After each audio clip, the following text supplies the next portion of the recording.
That's right. Today, we're learning how to fix that.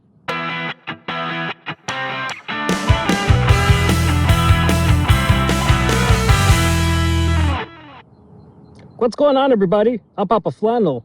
And if you have an issue with your shifter assembly where it's too loose, there's a little bit of play, or maybe you broke it, well, we're showing you that today.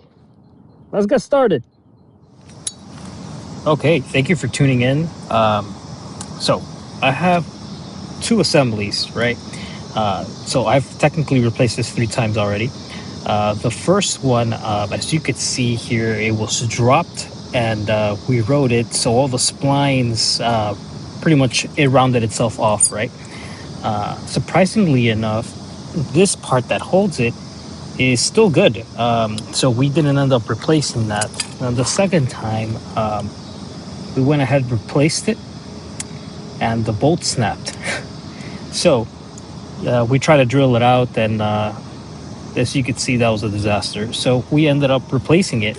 So the one that's on right now is the third one of these things that have been replaced. It's not an extremely expensive part, but you know, it does add up over time. So if yours broke or you dropped a bike or something like that and it's bent, I recommend that you replace all the components. You know, the washers, there's 2 different types, and you know, I tried to look for these at a hardware store. None of them really fit, so I just went with the OEM ones because, you know, can't go wrong with OEM. And the last part is the collar. So pretty much that sits in this hole right here, and it just kind of helps slide it back and forth, you know, when you shift. Another part that does not come included with this, surprisingly enough, is the little boot that's here. If yours is still good, then you could go ahead and reuse it, or if you don't want to struggle, just go ahead and buy a new one. But I've reused mine, and mine's the one that's on right now is the original one. So to start, you're going to remove these 2 bolts here. I'm going to use an impact.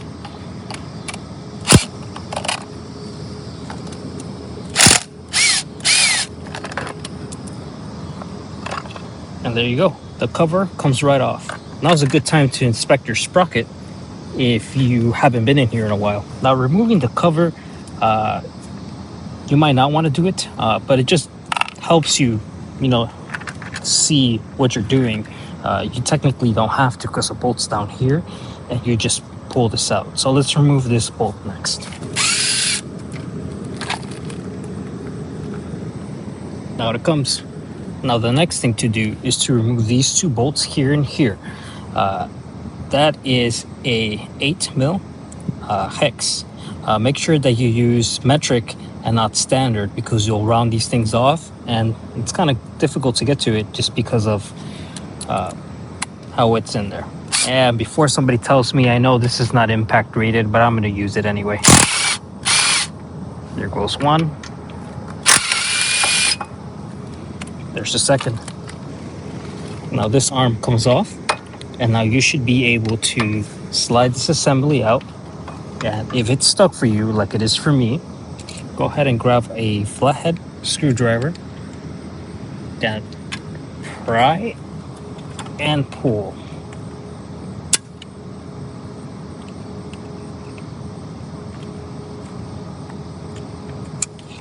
Look at that, I just broke my screwdriver.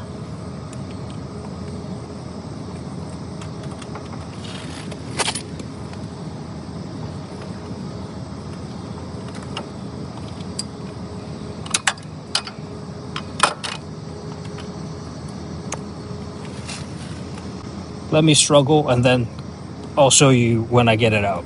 Some convincing later, I was able to get the assembly out. There it is. As you can see, just quick inspection. The splines are okay on this one.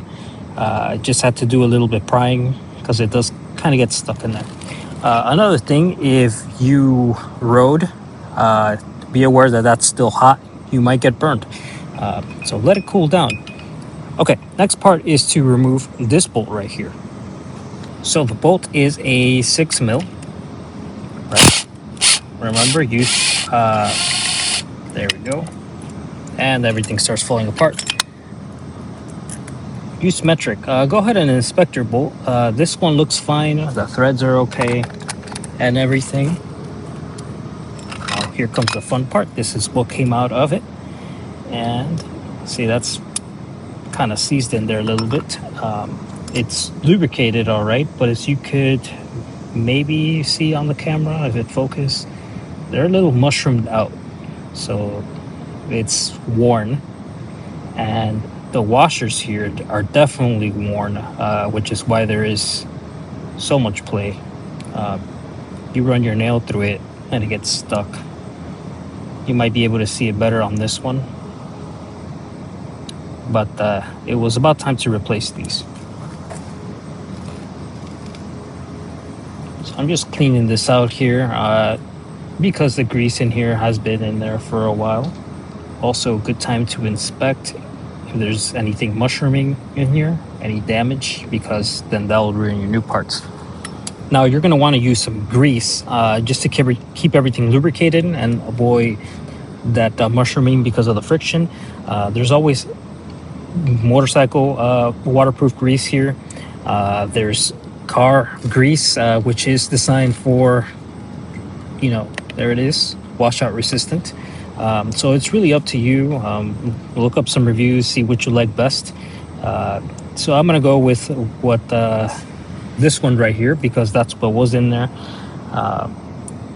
But I'll probably give this a go too. I'll test both and maybe make a future video on which one works best. So now comes the fun part, reassembly. So go ahead, the collar is the same. You know, doesn't matter how you put it in. There's a part number, I'll put it in the description too. Let's get that opened up. There we go. Let's let's dump it in there, get it all nice and lubed up.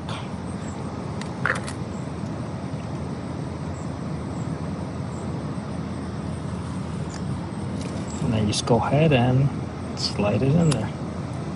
There we go. That feels way better. The grease will also help you keep things in place, just because everything will want to slide out when you try to reassemble it. So this is how it's going to sit on the motorcycle. Now when it comes to this part, you might be confused because there's a bunch of random holes. These two, 1, 2, and then this one right here, that's where this sits. So I believe these are used in a couple different models, and that's why, you know, there's a bunch of different sizes and different holes and stuff like that. And man, I just got bit by a mosquito in the face. Okay, back to setting it back up.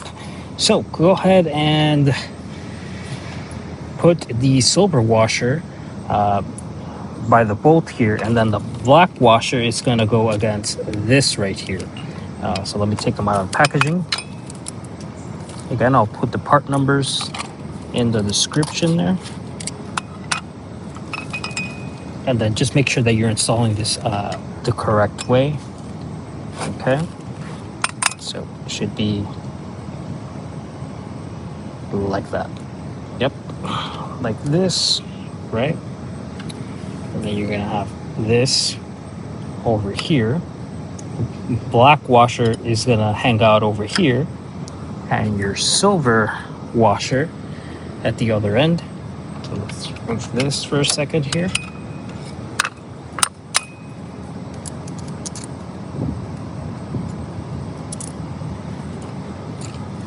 Okay, there we go. Way better this way. So here's the part, right? And there you go, like this. You have your black washer, your collar, the shifter assembly, silver washer, bolt, and then just make sure that you lube all this because they do rub against each other. So just take some of that lube and just smash it in there, and then we could clean the excess off later. What matters is that everything here is well lubricated. If you want to use thread locker, you can, but I don't because I service this very often. I ride a lot in the rain, so.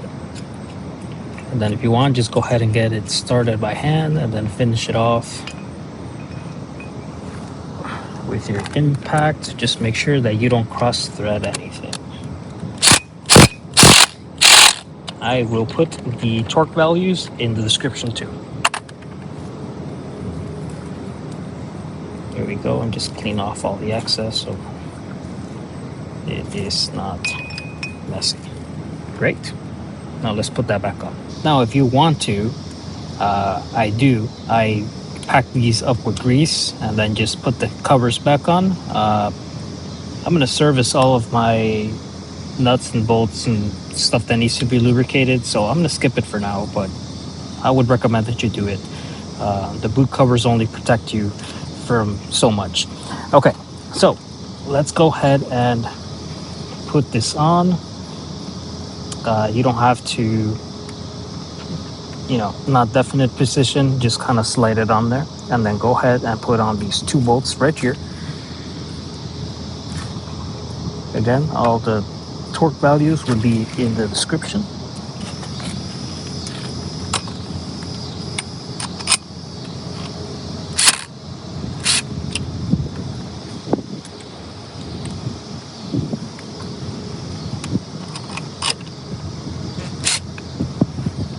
Now I would say do it by hand, but I'm a rebel type, so I am just going to use the impact for this.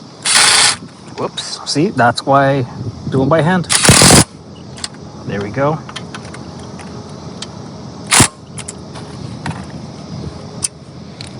Let's get a little closer to that. Now this is how you would adjust how you would want your shifter assembly. So if you want it higher or lower, I like it around there.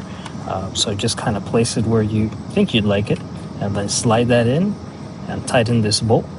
Or before you tighten everything up, get on the motorcycle and then kind of put your foot there to see where you like it, and then adjust it to your liking, maybe a little higher or a little lower. I'm just going to put it there because that's where it last was. Okay, now don't forget to tighten this bolt down here. Not from up here, from down here. Okay, once you have this already nice and tight, okay, it'll sit a little bit forward. There's like a little space, but just as long as there's this little gap here, you should be okay. Go ahead and reinstall your cover, and then tighten the 2 bolts, one down there and one up here. Okay, so once you're done with everything, I would take it for a spin, make sure that everything is nice and tight and that you like the position in which your foot is, because you don't want to go on a road trip and then your foot's not to your liking. You have to do this on the side of the road. Not a lot of videos for the 500, for the 300, the 500 and the 1100 use a different system here. So if you have a 500 or even an 1100, this won't apply to you. But if you have a 300, then it definitely applies to you. So I hope this video was helpful. And if you have any suggestions on anything else that we should repair, review, anything like that, let us know in the comments and we'll get that done for you. Again, as long as it's reasonable. As always, thank you for watching, and we'll see you in the next one.